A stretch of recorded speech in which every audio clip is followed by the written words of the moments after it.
Amen. So today, I'm so excited to be with you on the first Sunday of the new year. Woohoo! Sabi mo sa katabi mo, pinagpala ka dahil nakarating ka. Siyempre, di ba, ibig sabihin, walang naputukan ng bagong taon. Di ba? Walang sakuna ang dumating sa inyong tahanan, naparito ka upang makasama ang Panginoon at makasama ang iyong mga kapatid sa pananampalataya. So that's a blessing, kapatid. That is a blessing. And today, I want to share with you a message of encouragement and teaching. Teaching tayo today. Kasi napakahalaga, kapatid, to start something right. Naniniwala ba kayo doon? Na kailangan, pag may plinano ka, ang pinakamahalagang step, higit sa lahat, ay yung unang step mo. Kasi ang unang step natin, kapatid, o ang unang gagawin natin, ang mag-determine kung anong direksyon, diba? Kung anong itsura ng gagawin mo. Diba? So kung hindi pantay yan, alam mo na, medyo patagilid ang build-up niya, no? So for this year, I know we have gone through a lot, sabi ko nga, in the past year. At alam ko, we are excited and hoping for a brand new start. Diba? A brand new year na to live better, to have a better life, to have a better of everything in your life. Diba? Mas maganda sa 2023. Kung napapansin nyo yan sa social media, yung talagang ang daming nag-post nitong nakaraang bagong taon, yung sabi, tapos na ako sa 23, akin ang 2024. May mga nabasa ba kayong ganon? This is my year, 2024. Diba? Tapos yung mga comment pa doon, sa'yo lang, ayaw mong i-share. Diba? Kasi ibig sabihin, you are declaring something na itong taon na to ay mas maganda kaysa sa nung nakaraan. Tama? Yung patutunguhan ng buong taon mo, nag-hope ka, umaasa ka, naniniwala ka, di ba? At nagdidesisyon ka para mapaganda ang takbo nito. Kaya sabi ko nga, kapatid, para maging maganda ang takbo ng isang bagay, dapat maganda rin ang panimula nito. Maganda ang pinagsimulan, panimula, di ba? Ang pundasyon nito, mga kapatid. And I know, and I believe that this year will be the year of growth. If not for all of us, but for most of us who believe in the Lord, diba? Sabi dito, this year will be a year of opportunities. Yung mga hindi mo naranasan nung nakaraang taon, ipaparanas ng Panginoon sa'yo sa bagong taon. And this is a year also of transformation. Say the word transformation. Pagbabago. Kasi kung walang magbabago, kapatid, parehong resulta pa din. So kung umaasa tayo, kapatid, na maging iba ang takbo ng taon na ito, kailangan may mabago. Kailangan may maitama. Sumasang-ayon ba kayo, church? Unang linggo pa lang, di ba? Yung unang linggo pa lang, meron na agad, di ba? So, but to start off this year, marami na, sabi ko nga, naglalabasan na declaration, 2024 is my year. So, picturein nyo na ngayon, picture in your mind, anong klaseng taon ang gusto mong pagdaanan ngayon? Sige, picture mo ngayon, mag-imagine ka, kapatid. Libre mag-imagine. Libreng i-drawing yan sa inyong imahinasyon. Diba?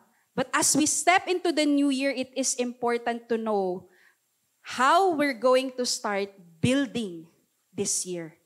And starting right, that's our topic today, requires building on a right foundation. Starting right requires to build on the right foundation. Uulitin ko, baka hindi nyo nakuha. Starting right requires building on the right foundation. Baka hindi narinig nung nasa likod. Starting right requires building on the right foundation. Amen. Yan lang ang ating conclusion. Yan lang ang punto ng buong mensahe ngayong umaga. Starting right requires building on the right foundation. And for something to stand strong and stable, hindi nagagalaw, kapatid, it matters where it is standing on. Mahalaga kung saan ito nakatayo, nakapundasyon. Para mapagtanto mo, maunawaan mo kung ito ba'y tatayo ng matatag. Tatayo ba ng matatag ang relasyon ko this 2024? Ito ba ang year namin ng boyfriend ko? Di ba? May ganun eh. Ito na ba ang year ng pamilya ko na magsasama-sama kami together? Ito na ba ang year ng pag-usbong ng kabuhayan namin ng negosyo? Ito na ba yung year na magkakaayos kami ng nanay ko, ng tatay ko? Di ba?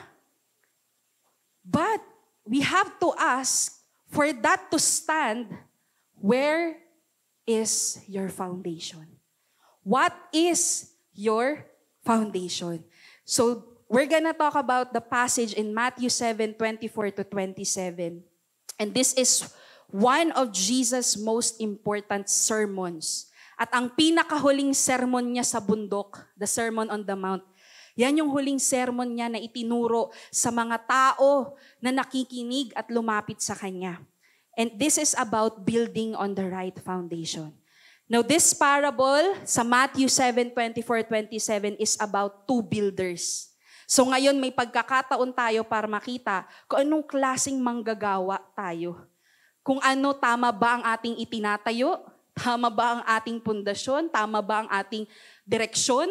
'Di ba? Kung may building nyo ba medyo pa ganyan, pa ganon, patapa, 'di ba? O pabalik, 'di ba? So we're gonna know about these builders and foundations in this passage, and the challenge of Jesus for the people to know and see which one are they. So let's read the passage in Matthew 24, verse 27. If we can show that and read it together, church. 1, 2, 3, read. Therefore, everyone who hears these words of mine and puts them into practice is like a wise man who built his house on the rock. The rain came down, the streams rose, and the winds blew and beat against the house. Yet it did not fall, because it had its foundation on the rock. But everyone who hears these words of mine and does not put them into practice is like what? A foolish man who built his house on sand. The rain came down, the streams rose, and the winds blew and beat against that house, and it fell with a great crash. Let's just say a word of prayer before God. Father, we thank you for today. And we know, Lord, that you are the God of wisdom. So right now, Lord, as generous as you are, Panginoon, right now we ask for the wisdom to come upon your people. That as we hear your word, Lord God, that you will cause our eyes and mind to be open and understand, Lord, the truth of your word. And let your truth bring conviction and freedom to those who will hear it and receive it today by faith. Holy Spirit, we thank you that you are the power at work in us and through us. And we just commit to you the first service of the year, God, to make everything right in our life, God, and know the very right foundation, which is Jesus Christ our Lord. Be glorified today, Panginoon, sa aming pag-aaral ng iyong salita, at maluwalhatit manguna ka sa aming kalagitnaan. In Jesus' name, amen and amen. So this is our passage. Diyan lang tayo iikot ngayong umaga, mga kapatid. Sinabi dito sa pahayag ni Kristo, no, sa kanyang sermon sa bundok, na merong dalawang klase ng tao. May isang wise at may isang foolish. Sa Tagalog, merong marunong, merong dunong-dunungan. Diba? Merong, ano ba sa Tagalog ang foolish? Mangmang. Hangal ba? Yun. So, ibig sabihin, walang alam. Diba? Dunong-dunungan nga lang. Kala marunong, di naman pala niya alam ang ginagawa. So those are the two. And the challenge of Jesus in this parable, he ended, sabi niya, na you have to see whether you are a wise man or a foolish man. Pag binasa niyo po yung Matthew 7, lahat ng sermon ng Panginoon, dalawa lang yan. Laging black or white, left or right. Meron yan na pagpipilian o may pagkukumpara. So makikita natin, isa lang tayo sa dalawa dyan, kapatid. So sabi ko nga, as we start the new year, we have to start right. Hindi lang yung gagawin natin, kung hindi ang ating buhay, ang ating pundasyon, ang ating pananampalataya. So from the passage, we will look 4 things. These are the 4 points ngayong umaga. 4 na silang ito, mga kapatid. In these 4 points, we have the comparisons, the contrast, the consequences, and the conclusion. That's our 4 points for today. So, iisa-isahin natin, kapatid, sa pahayag ni Jesus sa Matthew 7, kung ano-ano itong mga to. Pag sinabing comparison, ito yung pagkakapareho. Pag sinabing contrast, ito yung pagkakaiba. Pag sinabing consequences, ito yung kinahinatnan. 'Di ba? At pag sinabing conclusion, ano yung aral? Ano yung talagang punto ng sermon ng Panginoon that time? Amen? Ready na kayo? Sabi mo, tanong mo mga katabi mo, ready ka na ba? Ready ka na ba? Alright. So sabi nga, may 2 klase lang ng tao, isang wise, isang foolish. So tignan natin, mula sa pahayag dito sa Matthew 7:24-27, ano ang pagkakapareho nilang dalawa? Kasi may pagkakapareho sila. Una sa lahat, pareho silang gumawa at nagtayo ng bahay. So parang tayo lang yan, mga kapatid. We are all building something. Tingnan mo yung katabi mo kung mukhang builder. Bodybuilder. Meron ba this 2024? Sana Lord, this 2024, bodybuilder na rin ako. Di ba? Yun yung mga New Year's resolution na ngayong taon mag-gym na ako. Di ba? Pero yung membership mo hanggang January lang. So, ibig sabihin nito, kapatid, both wise and foolish man are building something. So hindi mo may pagkakapareho sila sa vision, may gusto silang makita, mangyari sa buhay nila. Sino ditong walang plano sa buhay? Sino ditong walang gustong makitang nakatayo o maganda sa buhay nila? So we are all building a life. Whether you're a young person, whether you're a senior, a man, a woman, single, married, we're all building a life. A life that is worthy of something. A life that is significant. Pag sinabing significant, may halaga. May saysay, may patutunguhan, may mararating, may mapagtatagumpayan. We're all building into that. Kaya nga, di ba, 2024, that's our hope and desire, our dreams, na maging maganda ang buhay ko. So, oo nga naman, sino namang hindi gusto na maganda ang kanilang titirahan, di ba? Ang itatayong tahanan. So, decision by decision, step by step, stone by stone, minute by minute, day by day, kapatid, you are building your life. Kahit maliit na decision, malaking decision, kahit na anong turn yan, it builds your life. Kaya nga sabi ko, kung mali ang unang pagpukpok mo, yung pagtayo niyan, mamaya nakatagilid. Sino po nakapunta na ng Italy? Italy. Italy lang pala. Di ba? Pero sa Italy, meron po kasing famous na torre doon. It's that Leaning Tower of Pisa. In Pisa, Italy, meron dong Leaning Tower from the name itself. Pag sinabing Leaning Tower, tagilid. Makikita mo talaga siya. Hindi po yun sinadya. Makikita mo lang pang tourist attraction, di ba? Aesthetic, di ba? Picture-picture, may nakaporma pang ganyan, umaanggulo, para kunwari salo nila yung torre. Pero kapatid, hindi sinasadya yun. It's just, dinayo lang nila yun sa malambot na lupa, kaya nagsimula siyang tumagilid. So, sabi ko nga, wala namang gustong magplano ng pangit at hindi maganda. But we have to make sure that we are building it on the right foundation. So both of these men, the wise and the foolish builder, they built a house. One built it on the rock, yan ang pagkakaiba nila, and the other one built it on the sand. So pareho silang gustong magtayo. Ito yung sinasabi ko nga, yung isa itinayo niya sa matatag na pundasyon, sa matibay na bato. At yung foolish builder, itinayo niya ang kanyang bahay na maganda sa buhangin. Parang Leaning Tower of Pisa. Alam niyo po ba, ni-research ko yung word na Pisa. sa Greek nito, ang translation niya is mushy sand. Pag sinabing mushy, yung malambot, yung pwedeng laruin na naiiba-iba yung hugis. So sa madaling salita, kapatid, let's take note of the contrast. Kasi ito nga we need to start right on the right foundation. Let's talk about the one who built it on the sand.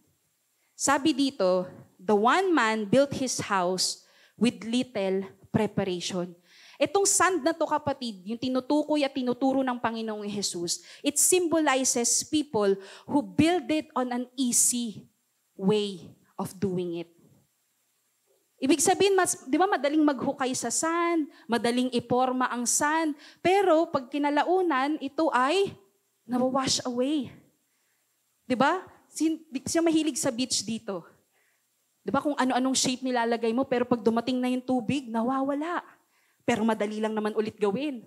So ito yung pagtuturo ng Panginoon that in this context, kapatid, the people who build their houses or their life on a sand, these are the people that hears the gospel, that knows about God, who hears the word, but they don't build their life on Him. Ibig sabihin, kapatid, we want the easy way, the instant gratification, instant satisfaction, madali lang. Kaya nga, di ba, pag dumating na ang mga bagyo, dumating na ang mga tag-ulan, tayo ay nawawala. Tayo ay nagigiba. Nasishake tayo ng madali, kapatid. And another thing dito, kapatid, sabi, one is built on a rock. So sa matibay na bato. Matibay na pundasyon, and that is Jesus Christ. Alright? Let's look at another comparison sa kanila. Both of them heard the word of Jesus. Kasi sabi sa Matthew 7:24, therefore everyone, hindi anyone everyone who what? Hears these words of mine and puts them into practice is like a wise man or a foolish man. So sa madaling salita, kung titignan mo ang fasad o ang harapan ng tawag dito ng tahanan, hindi mo agad mapapansin kung anong pundasyon nila Parehong maganda, parehong gawa sa gold, sa semento, maganda bubong, may aircon. Pero kapatid, sabi, ito, pareho ang wise man at ang foolish man na nakakarinig ng salita ng Diyos. Same instruction, same instructor, same, di ba? Same lahat sila kung ano yung dapat na gawin, kung ano yung dapat puntahan, kung ano yung dapat bilhin na materyales, pareho sila nang natanggap at naririnig. Another thing that we can look at is that, sabi dito, sa foolish builder, one also heard the word of God. Kaya nga sabi dito, kapatid, isang pagkakapareho nila is that they both faced the storm. They both faced the storm. So makikita natin, kapatid, in the physical appearance of it, they both built a house. May binibuild silang pareho. Pareho silang nakarinig ng salita ng Diyos. Tama? At pareho din silang dumaan sa bagyo. Ang pinagkaiba nila, yung isa na marunong, the wise man, he built his house on the rock, and when he heard the word of Jesus, what did he do? He obeyed. He put it into practice. And then the foolish one, sabi, when he heard Jesus' words, he disobeyed Jesus' instruction. And both faced the storm. So when we dig in a little bit more on this, kapatid, sabi dito, they both faced the storm. So what happened to the one who was built on the rock and heard the word of Jesus and put it into practice? Ano kaya sa tingin niyo ang consequence? Ang resulta? The resulta is, sabi sa Matthew 7:24, is that the house did not fall. The house did not fall. And the one who is foolish, who built a house, who heard the word of Jesus, who faced a storm, pero nasa sand ang kanyang tahanan, at nandun, di niya rin sinunod ang instruction ng Panginoon, ang salita ng Panginoon, ano ang kanyang consequence? The house fell with a great crash. Kapatid, lahat na itong pinag-aaralan natin, hinimay lang natin from Matthew 7:24 to 27. And I want you to look at this, kapatid, and start to look at your life. Or even your 2023. Was I wise? Wise ba ako nung 2023? Or foolish ako nun? Kung foolish ako nun, siguro 2024, magiging foolish pa rin ba ako? O magiging wise na? Kapatid, kaya nga sabi, we need to learn and understand how to start right. And starting right requires building on the right. Starting right requires building on the right foundation. So this 2024, kapatid, it is in your power to decide and commit whether you're gonna be a wise man or a foolish man. Kasi sabi ko nga, sa ngayon titignan natin, mukha naman tayong lahat maaayos. Sa appearance, okay eh. Nag-a-attend ka, di ba? Part ka ng ministry, nagbibigay ka, mabait ka naman tao. Pero ang naging diferensya nila, kapatid, was when they faced the storm. When the storms of life came. Kasi both face the storm, kapatid. And even if we heard the word of Jesus, kahit pag gusto kong sabihin sa inyo na hindi na kayo dadaan ng pagsubok pag nakinig kayo ng salita ng Diyos, hindi.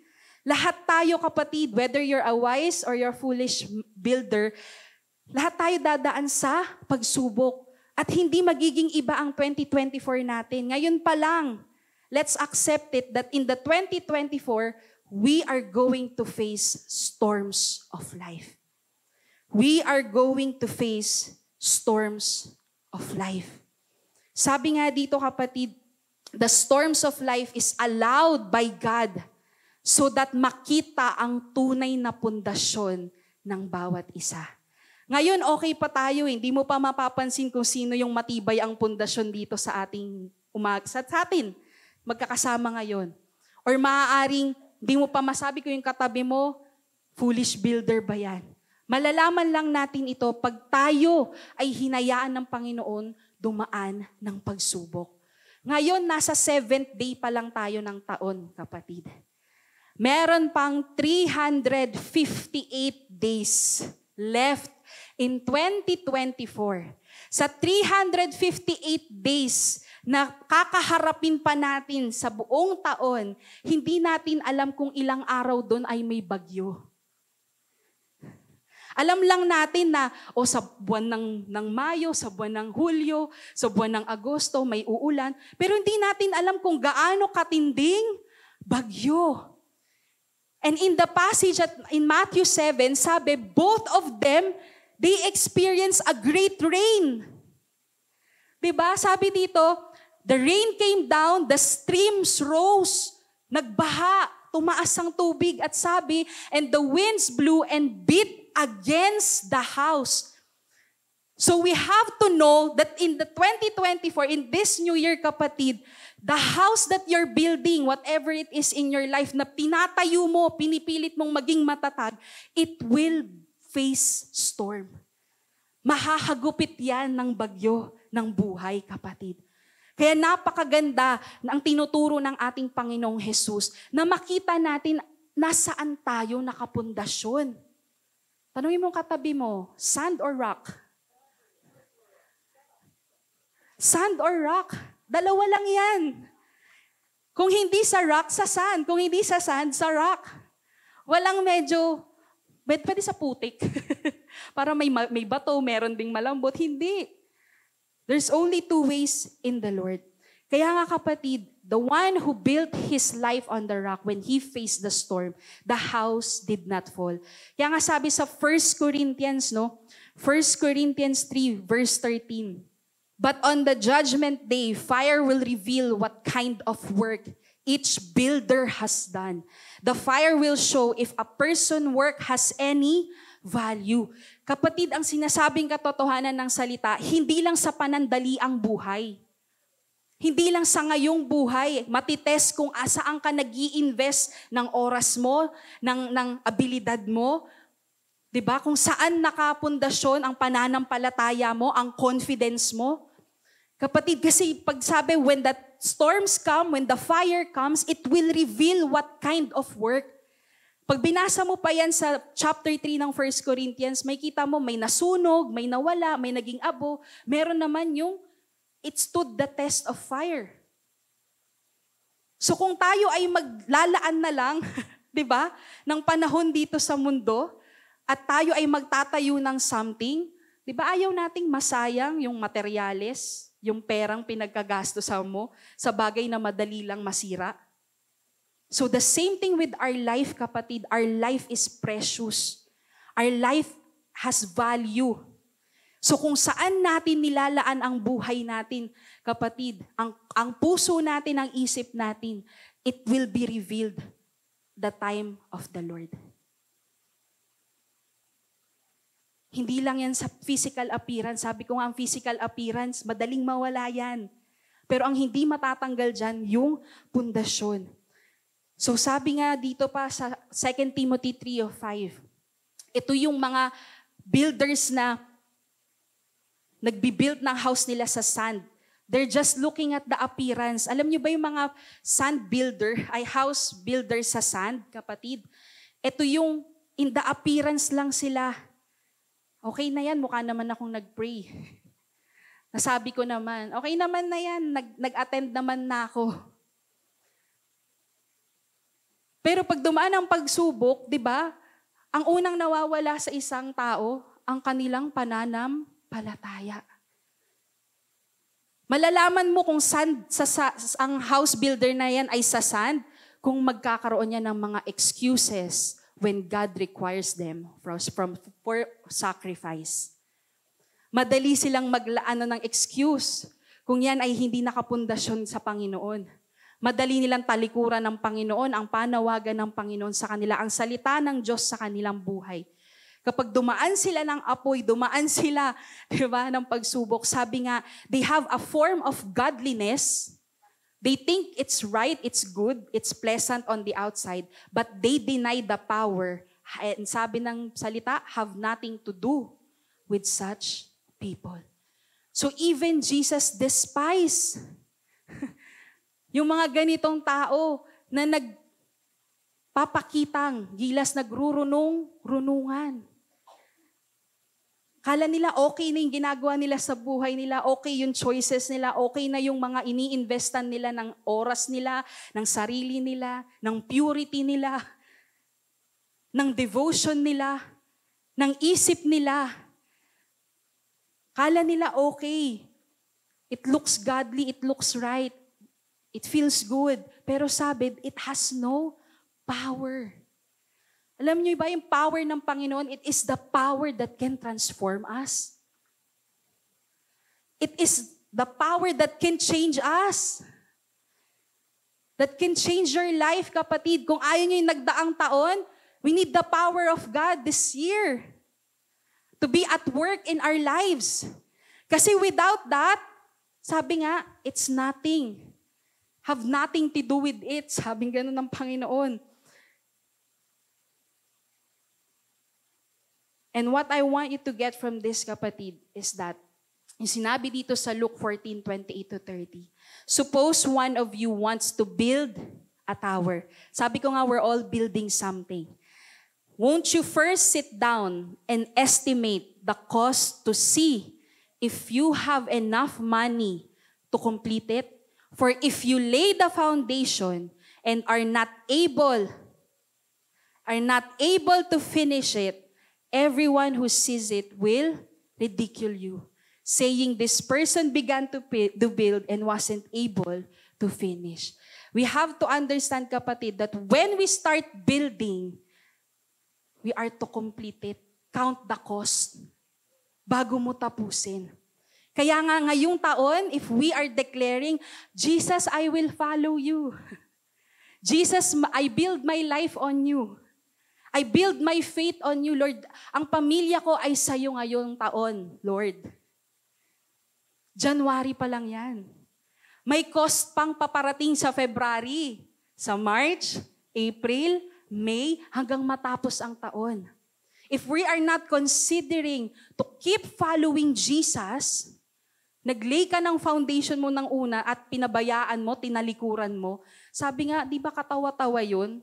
Na nagsimula ka, tapos tinalikuran mo, umalis ka kasi ayaw mo na ng gastos. Masyadong magastos pala magsimba. Masyado palang magastos mag-life group. Masyado palang magastos mag-ministry. Masyado palang magastos kapag mananalangin ka lang. Mahal lang Bible ngayon sa OMF eh. Masyado palang magastos magbasa ng salita ng Diyos. And even in our lives, kapatid, sabi, we are to bear. We are to deny ourselves. That's the cost of following Jesus. If we are gonna build our life on Jesus, the rock, the foundation, the firm foundation, kapatid, it's costly to follow Jesus. Hindi tayo okay lang January, o sige, I declare. Sabi ni pastor, ipa-declare. Sabi ni pastor, i-receive. You believe. Sabi, pundasyon pa lang yan, kapatid. But here's the good news. When we continue building what Jesus has laid in our life, He is the master builder. Pag sinabing master builder, kapatid, He is the one who will enable you to finish what you've started. That's what it means. Kaya yung meme na sinasabi na ang 2024 ay akin. It's my year. It's not your year, kapatid. It's the Lord's year. If you want the master builder to build you on the right foundation, then let the Lord be Lord over your life. Pag sinabing Lord siya, kapatid, yung masusunod. Remember, there is a wise man who obeyed the instructions of Jesus. And there is a foolish man who disobeyed. Kung tatanungin ko kayo, kapatid, ilang sermon na ang narinig nyo mula sa salita ng Diyos? May nagbago ba? Nag-iba ba ang direksyon ng pag-uugali mo? Nag-iba ba ang pag-iisip mo? Tumatag ba ang pananampalataya mo? Kasi kung hindi, kapatid, then we are becoming foolish builders. Naglalaan ka ng oras mo dito. Sayang, kasi pag dumating ang storm, ayan na, Lord, di ko na kaya, saka na lang ulit. O kaya you will rely on yourself, on your own strength, Lord, ako na lang bahala. That's foolishness. Pag sinabing wisdom, kapatid, it's knowing that you don't know and you need help from God. That's wisdom. Lord, hindi ko alam. Yan nga yung sinabi sa James eh. Ask wisdom because God is generous. He will give you wisdom. Hindi ikaw ang magpapa-wise sa sarili mo. It's God Himself. Kaya ang declaration nyo dapat this year, kapatid, 2024 is the Lord's year. It's the Lord's. Meaning to say, every part ng life mo, every area ng life mo, ang sentro nun, kapatid, ay ang Panginoon. Every decision you make comes from Jesus. Every turn that you make in your life is instructed by Jesus. Whatever you're gonna release, whether it's forgiveness, whether it's love, whether it's grace, whether it's mercy, it's from Jesus. That's the meaning of foundation, kapatid. Pag sinabing pundasyon, doon ka nagsisimula, doon ka nagmumula. At kaya lahat ng gagawin mo, ng pagtayo sa karakter mo, sa pananampalataya mo, it's from Jesus. It's about Jesus. So I pray, as a church, kapatid, that all of us, na ang maging hunger and desire natin sa buong taon, let Jesus lead me this year. Yan ang napakagandang prayer every day. Jesus, lead me. 3 words, and yet it's so powerful. It can change the direction of your life. It can change the way you think. It can change the way you love others. It can change the way your heart beats. Kung lagi kang galit noong 2023, if Jesus is the Lord of your heart, kapatid, kaya mong maging masiyahin. Kaya mong magpatawad, kaya mong maging mabuti at mabait sa iba. That's the meaning of Jesus being Lord of your life. So ask yourself, sabi nga, we are gonna face storms in our lives. We are going to face it. Sabi sa 2 Corinthians 4:8-9, we are hard-pressed on every side but not crushed, perplexed but not in despair, persecuted but not abandoned, struck down but not destroyed.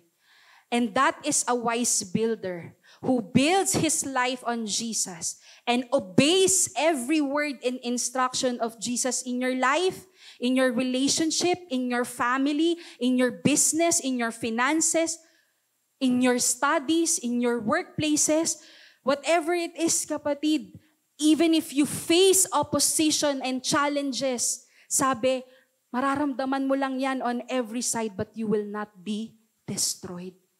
You will not fall. Gaya nung tinayo ng foolish builder. Proverbs 10:25 sinabi pa, when the storms of life come, the wicked are whirled away, but the godly have a lasting foundation. Sino ang may lasting foundation? Tumatagal? Matatag? The godly. And these are the people who will choose Jesus first in their life. Who will commit themselves into a personal relationship with God. Communication with God every day, kapatid. Lord, di ko alam gagawin ko dito. O kaya, kahit alam ko, Lord, tama ba itong gagawin ko? That's including Jesus in every part of your life, in every day. And the conclusion, the last C, sabi kapatid, ano nga ba ang pinakapunto ng Panginoon? Sabi, who followed and obeyed and applied what he heard from the Lord. At the end of these things na tinuro ng Panginoon, iisa lang ang mahalaga sa Kanya. The one who followed and obeyed and applied the teaching of God in their life. It's not about who heard it. Kasi maaaring nandito ka every Sunday, naririnig mo yung sermon, naririnig mo yung memory verse, yung memory passage. Pero hindi mo naman na i-apply sa life mo. Kaya sa tingin mo, oh, parang tama naman yung pundasyon ko kasi nagsisimba naman ako every day. Naniniwala naman ako kay Lord. So saan nagkatalo ang dalawa? Hindi sa pinakinggan nila, kasi pareho sila ng pinakinggan eh. Pareho rin sila ng gustong mangyari sa buhay nila, maging maayos. But the one that succeeded is the one who obeyed and followed and applied the word of God in their life. That's what Jesus is looking for. He knows you have hopes for your family. He knows you have hope for yourself na mabago ka this year, maging maayos kang tao, maging mabuti kang anak, maging mabuti kang asawa, empleyado, mag-aaral. God knows you have all those hopes na makita mo na mangyaring maganda sa life mo. But sabi, Jesus has instruction for everything in your life. It's only a matter of who's gonna obey and follow and apply what the Lord is teaching. Kaya nga sabi sa Joshua 1:8 sa ating pagtatapos, sabi, keep this book of the law always on your lips. Meditate on it day and night, so that you may be careful to do everything written in it, then you will be prosperous and successful. Kapatid, we don't want that one day na kapag tayo ay humarap ng pagsubok sa buhay, tayo ay nawawala sa pananampalataya. Na tayo ay nanghihina sa pananampalataya. All the more, kapatid, na dapat nakakapit tayo sa matibay at matatag na pundasyon. para hindi tayo maalis, hindi tayo matanggal. Kaya walang nagbe-break, walang retirement kay Lord sa relationship at sa service mo sa Panginoon. Walang retirement, walang baka-bakasyon. Kasi you know that when you are in the presence of God, there's always a fullness of something. There's a fullness of joy. There's peace in the presence of God. There is direction, clarity. Naghahanap ka ng solusyon. There is answer in Jesus. Kaya nga, when we choose the Jesus way, that is the only way. The only way that will lead you to your provision, the only way that will lead you to your healing, the only way that will lead you to your restoration, to your victory, to your breakthrough, to your promotion, to your increase, to your blessing, kapatid, to favor. Only Jesus can lead you there. So if it's not the Jesus way, then sorry kapatid, baka maging Leaning Tower of Pisa ang 2024 mo. Maganda sa harapan, maraming naa-amaze. Pero alam mo ang pundasyon nito ay delikado.